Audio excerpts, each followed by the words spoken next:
she demanded. Sign the house over to me or I'll destroy your reputation. Thinking she had leverage, I said, go ahead. Then I live-streamed her threat and published her criminal record she thought was sealed. Her blackmail attempt became evidence in my restraining order. I, 41, male, was having coffee in my kitchen when my ex-girlfriend, Roxanne, 38, showed up uninvited. We'd broken up 6 months ago after I caught her stealing from my business account. She'd taken $8,000 before I noticed. Didn't press charges because I'm an idiot who thought she'd just disappear. She sat down across from me, smiled that fake smile I used to think was charming, and slid a folder across the table. What's this? Your future, Garrett, or lack of one. Inside were screenshots, photos from 3 years ago at my cousin's bachelor party. Nothing illegal. Just me drunk, shirtless, doing karaoke to Baby Got Back while wearing a foam cowboy hat. Embarrassing. Sure. Life-destroying. Hardly. Okay. And her smile widened. Your company's going public next month, right? Imagine these all over LinkedIn. Sent to every investor, every board member. CEO gone wild would trend so fast. I almost laughed. Rox, it's me singing karaoke badly. Not exactly scandal material. There's more. She pulled out her phone, showed me a video. It was me from the same party, drunk, saying some choice words about my business partner Craig's then girlfriend, now wife. Nothing terrible, just calling her, controlling, and saying Craig could do better. Stupid drunk talk. I'd apologized for years ago. Craig knows about this. We worked through it. Does his wife? Does she know you called her a gold-digging harpy? Okay, that could cause drama, but still. What do you want, Roxanne? She leaned back, savoring the moment. The house. Sign it over to me or I destroy your reputation right before the IPO. Your choice. The house. My house. The one I bought 5 years before I even met her. Worth about $450,000 in this market. You want me to give you my house because you have embarrassing photos? Not give. You're going to sell it to me for $1 legal transfer today. And if I don't, then by tonight, every investor will see their potential CEO as an unstable party boy who talks trash about his partners. The IPO tanks, you lose millions, your reputation is shot. All for a house you can easily replace. I sat back, sipped my coffee. She thought she had me. The thing is, Roxanne always underestimated one thing about me. I document everything. You know what? Go ahead. Her face flickered. What? Release it all. Do your worst. I'm serious, Garrett. I'll destroy you. No, you'll try and fail, but please proceed. She stood up, furious. You think I'm bluffing? You have until 5 p.m. to sign the papers or I start sending everything. Cool. Oh, by the way, I held up my phone. Smile for the camera. What? I've been live streaming this entire conversation to my lawyer's cloud storage. Legal in this state. One-party consent. You just committed textbook extortion on camera. Thanks for the evidence. Her face went white, then red, then purple. You can't. I can and did. Now get out of my house. The one that'll still be mine at 5:01 p.m. She stormed out, slamming the door so hard a picture fell off the wall. I immediately called my lawyer, then my business partner, Craig. Time to get ahead of this. Update 1. It's been 24 hours since Roxanne's threat, and holy hell, she went nuclear. First, let me clarify something from the comments. Yes, the $8,000 theft was documented. I have bank records, screenshots, even her confession via text where she called it borrowing without asking. I didn't press charges because I wanted her gone and thought it was worth $8,000 to never deal with her again. Stupid tax, I know. So, 5 p.m. Came and went. No house transfer, obviously.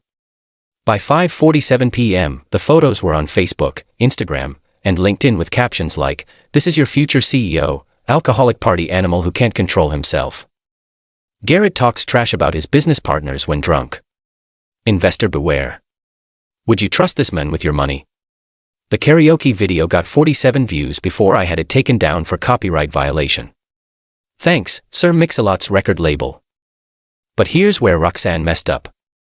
She tagged my company, Craig, and several board members. Made it super public and traceable. Craig called me laughing. Bro, did she really think a video of you calling Monica controlling 3 years ago would end us? Monica's watching it right now. She says, you were right. She was controlling back then. We laugh about it now. My board, they were less amused, but more concerned about the extortion attempt. Legal immediately issued cease and desists. Then Roxanne escalated. She created a fake LinkedIn profile as a former employee and posted a long rant about how I was an abusive boss who stole ideas and took credit for others' work. Problem. I could prove she'd never worked for my company. LinkedIn nuked the profile in 6 hours. Next, she called my mortgage company claiming to be my wife trying to get information about my house. They recorded the call as they do and flagged it as potential fraud. But the peak stupidity, she filed a police report claiming I'd stolen from her. Said I'd taken $10,000 from her during our relationship. The detective called me. Mr. Thompson, someone filed a theft complaint against you. Can you come in? Absolutely. Bringing my lawyer and documentation. At the station, I showed them bank records showing she took $8,000 from me. Text messages where she admits to taking it. The live-streamed extortion attempt. Her social media posts clearly showing harassment, the fraudulent LinkedIn profile metadata. The detective's face was priceless. So, she stole from you, tried to extort you, and then reported you for theft. Yep. That's bold. They didn't just dismiss her complaint, they charged her with filing a false report. But Roxanne wasn't done. Oh, no. She went to my gym and told the manager I was dangerous and she feared for her safety, so they should ban me. The manager called me immediately because we've been friends for 5 years. Garrett, your ex is here saying you're stalking her. I'm literally in my office right now. Check my key fob entry. Haven't been to the gym in 3 days. He pulled the logs, showed her I hadn't been there. She tried to argue that I was psychologically stalking her. He asked her to leave. She refused. They called the cops. Same detective from earlier showed up. Ma'am, you again. You filed a false report this morning and now you're making false stalking claims. She tried to run, actually ran from the gym in heels, made it about 12 feet before tripping on the curb. Update 2. Okay, so after the gym incident, I did some digging. Legal public records digging. Turns out our dear Roxanne has a past she thought was buried.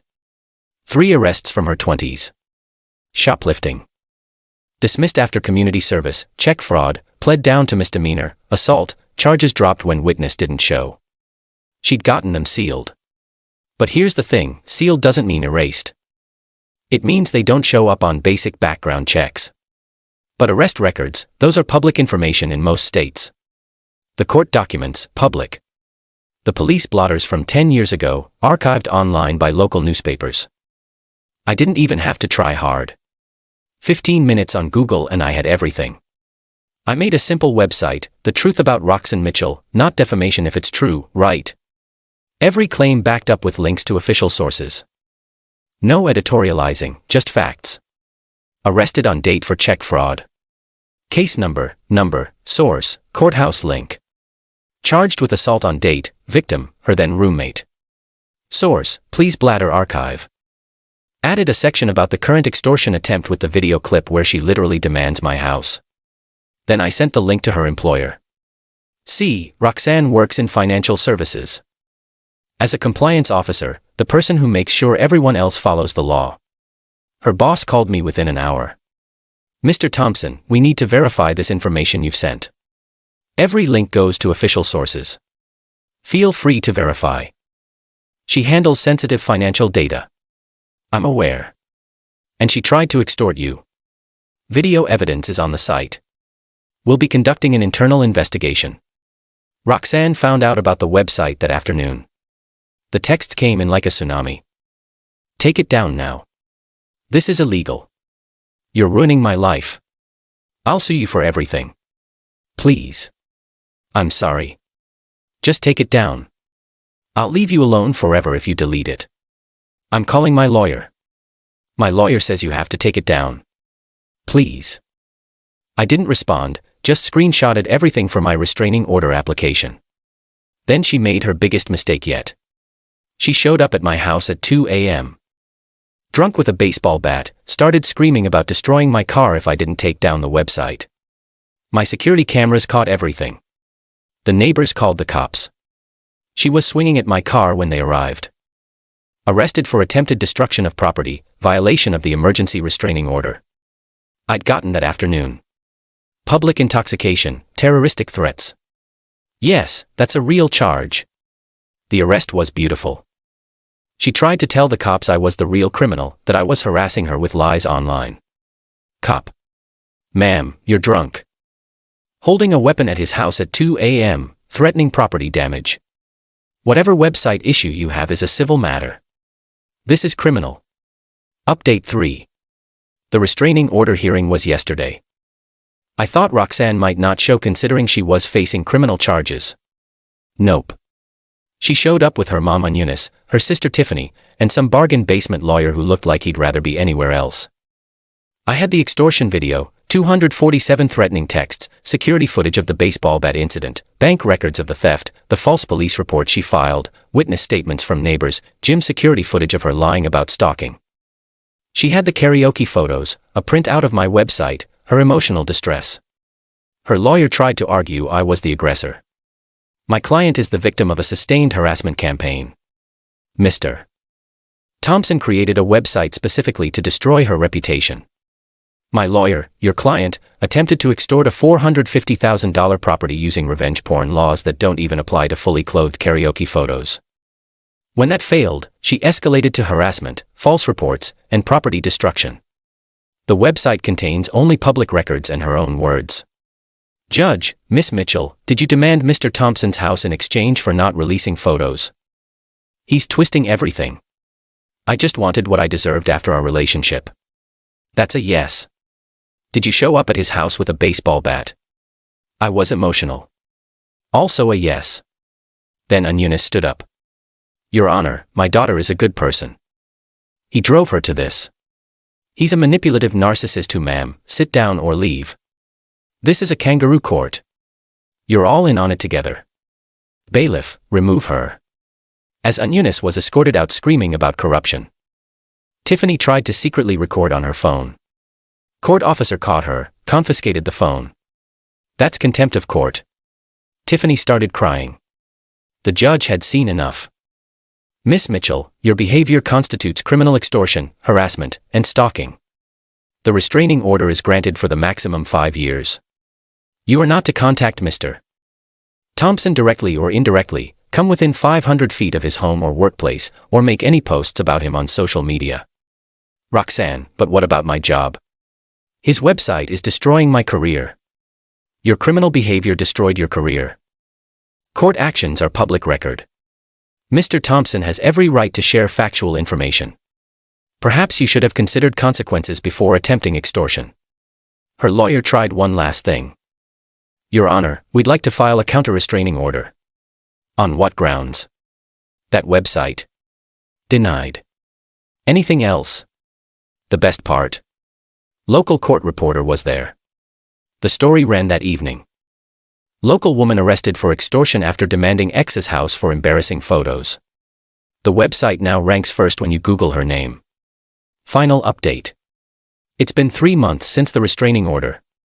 Here's where everyone ended up. Fired from her compliance officer job. Extortion and fraud aren't great for financial services. Plead guilty to reduce charges. Harassment and false reporting.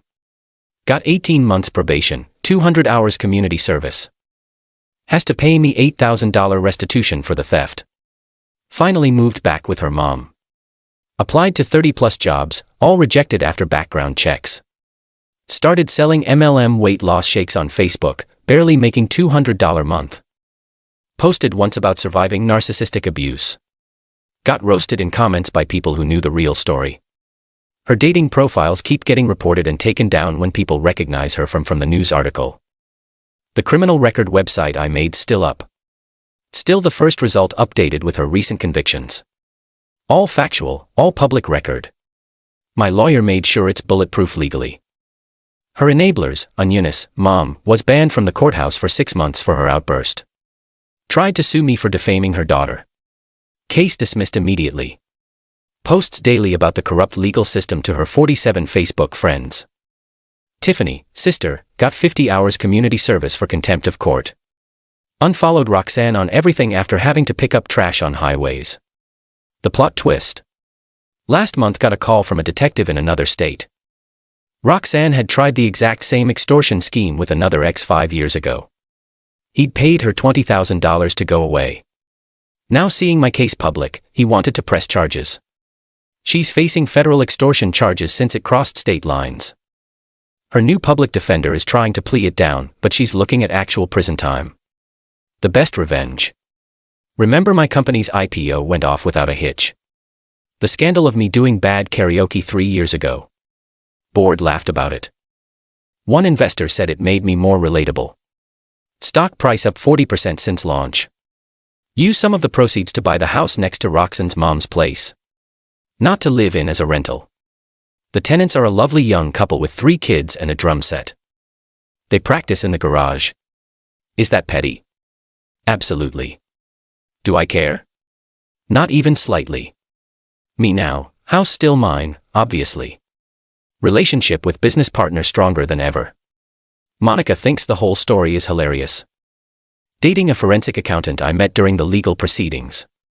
She loves that I document everything. Considering writing a book, How to Survive Extortion, a guide to documentation. Still have the baseball bat she brought. Mounted it in my office labeled Exhibit A, Lessons Learned. 1. Always document everything. 2. Never pay extortion. 3. Public records are your friend. 4. Security cameras are worth every penny. 5. When someone threatens to destroy your reputation, let them. They'll destroy their own instead. To everyone asking if I feel bad about the website, she tried to steal my house through extortion. She filed false police reports. She showed up with a weapon. The website only contains truth. Actions meet consequences. Last week, I got a letter from her through her lawyer asking me to take down the website as an act of mercy. I framed it. It hangs right next to the baseball bat.